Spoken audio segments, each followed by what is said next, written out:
Most men think their testosterone is the problem. It usually isn't. The real issue is that their receptors are basically asleep at the wheel, kind of like Caitlyn Jenner. Anyways, testosterone, it's just the signal. Your androgen receptors decide how loudly that signal speaks. You can have two men exactly the same in hormone and T levels. One looks carved, the other looks like a dropped lasagna.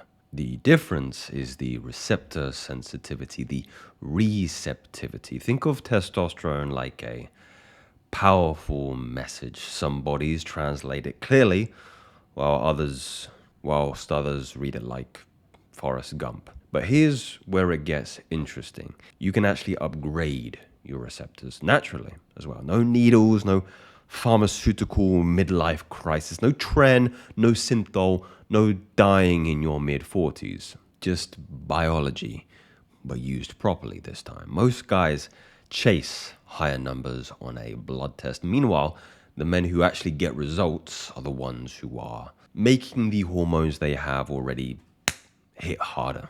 So here's the holy grail for real progress, for strength, muscle, drive, presence. Forget chasing testosterone just for 1 second, gentlemen. Let's focus on the hardware. Let's get underneath the hood first before adding any nitrous oxide.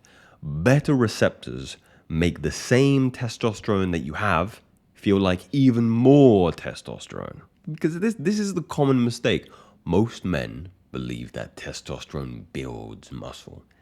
It doesn't. It's mechanical tension that actually grows your muscle bulk. Heavy lifting forces your muscle fibers into a level of stress they cannot ignore. And the response is very, very clear.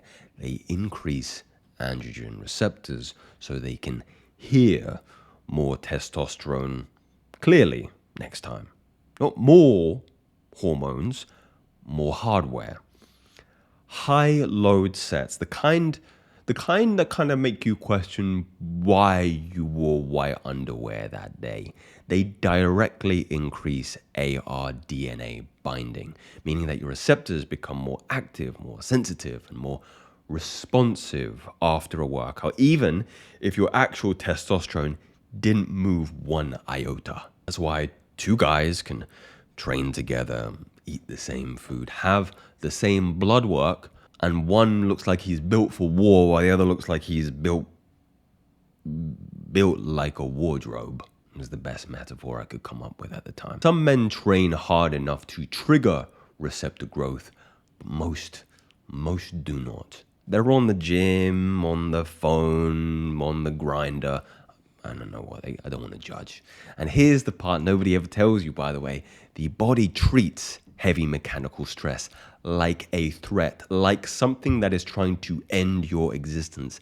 A message, a last message, a warning. So it adapts by upgrading the machinery that responds to androgen, because that's what helps you survive the threat, the heavy load. It's biology's version of kind of sharpening that blade. So if you want receptor sensitivity, you don't need biohacks or exotic supplements, minus the one I'm going to share with you because I actually believe it's very, very potent and often overlooked in this particular narrative. You need high tension, low fluff, enough weight that wakes up your ancestors and wondering who is threatening our bloodline right now. So practical implementation might look like this. Stay within the 8 to 12 rep range. Slow, controlled negatives, that's lowering the weight, and explosive positives. These should be very hard. You might tap out around, or you should tap out around 10, 11 reps by the third set. Now, the supplement I mentioned, or supplement, I should say, L-carnitine, L-tartrate, is one of the few that actually does something measurable, something quantifiable. It increases androgen receptor density, not may support or could contribute. It literally raises the amount of AR in your muscles. And the dose is embarrassingly simple. 2 grams. 2 grams a day for 21 days. And that's it. And your receptors go up. This means your muscles don't just receive testosterone, they pull more of it into the nucleus of the cell, and therefore masculine gene expression responds even harder to it. It's the biological equivalent of kind of widening the doorway so more testosterone can kind of go through.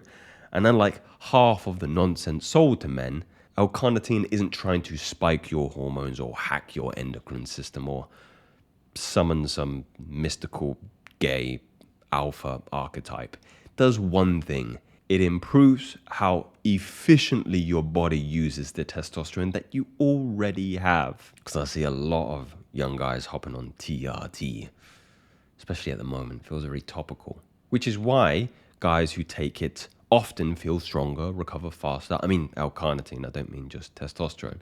Even though their blood work looks exactly the same. So before adding exogenous TRT, maybe try to make use of the one that you already have, and L-carnitine will give you that quietly, consistently, and without turning you into some kind of pseudo self-improvement character. If you want your receptors to hit harder, this is one that actually moves the needle without putting the needle in you. Your androgen receptors actually have this tiny code in it. It's actually called the CAG repeat. Think of it like a kind of like a sensitivity setting on the receptor. If you have a short CAG, you have high sensitivity. This is why you see some people who are hyper responders to weights. The body responds very strongly to normal testosterone levels. But if you have long CAG, you have lower sensitivity.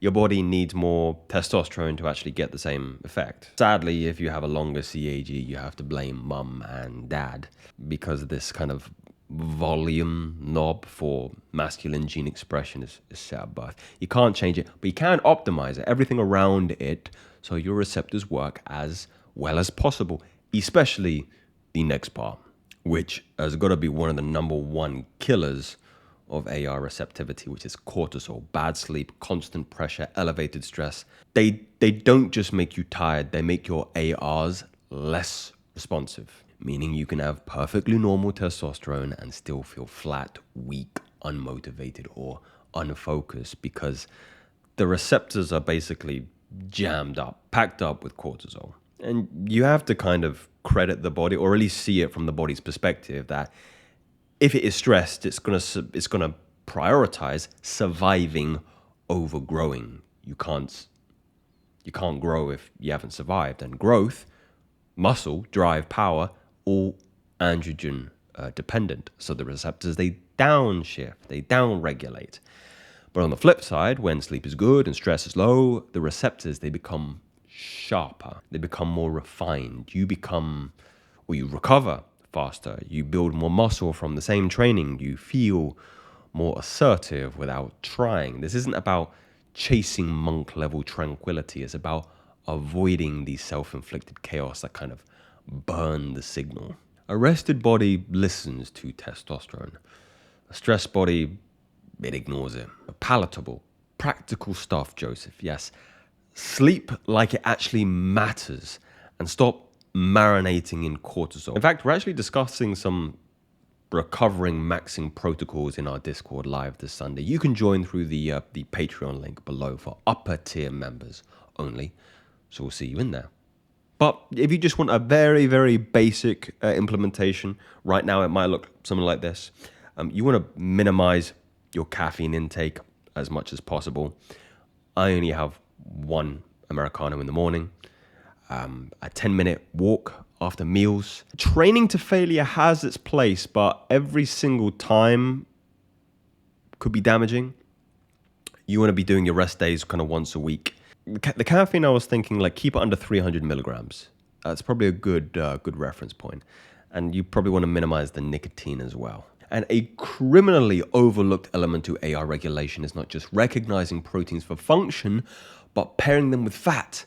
Fat helps receptors, they kind of like fold properly so they can escort testosterone into the nucleus, turning on those masculine genes. Overall, fats are critical for endocrine health and has always, by the way, been the most disrespected macro, especially when I speak to my clients. Implementation might look like this. I'm going to say like 5 to 6 whole eggs a day minimum. Olive oil, avocado oil can work well. No, not the oil actually. Just avocados. Why are you oiling them? Salmon, 2 to 3 times a week, I would say. Avoid extremely low fat like diets. Fat is good for you. It's not the enemy. That's a fact, not a theory. Speak soon.